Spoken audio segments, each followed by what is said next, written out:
goldfish for an elephant. A goldfish for an elephant. Kaanthi.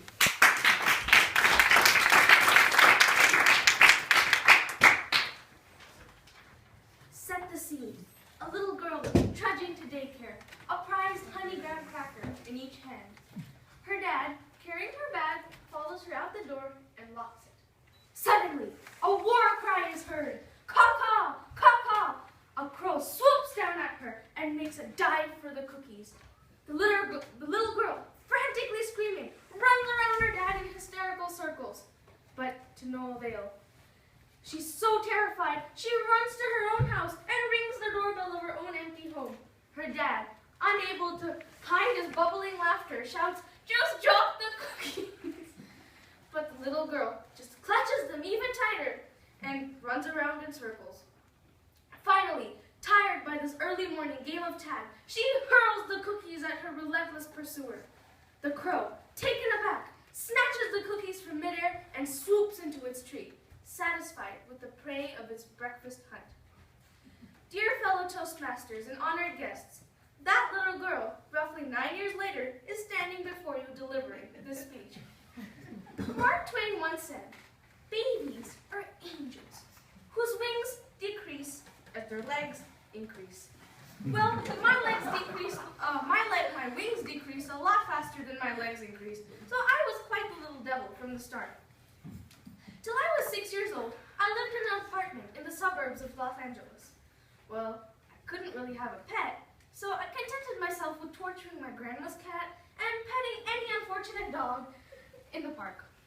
So, ever since I was a baby, I've loved all animals. Ever since I was chased by that crow, I've loved most animals. So, later, when in my house, I decided that my favorite movie was Dumbo, about the little elephant with big ears. So I got the idea that I wanted a pet. So round one went something like this. "Oh, can I have a Dumbo?"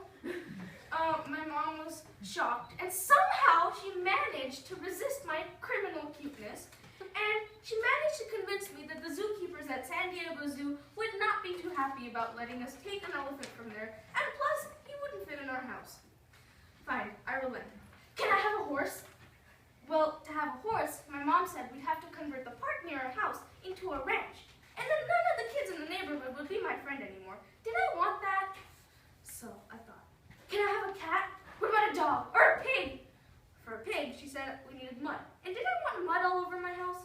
For a dog and cat, the landlords would kick us out.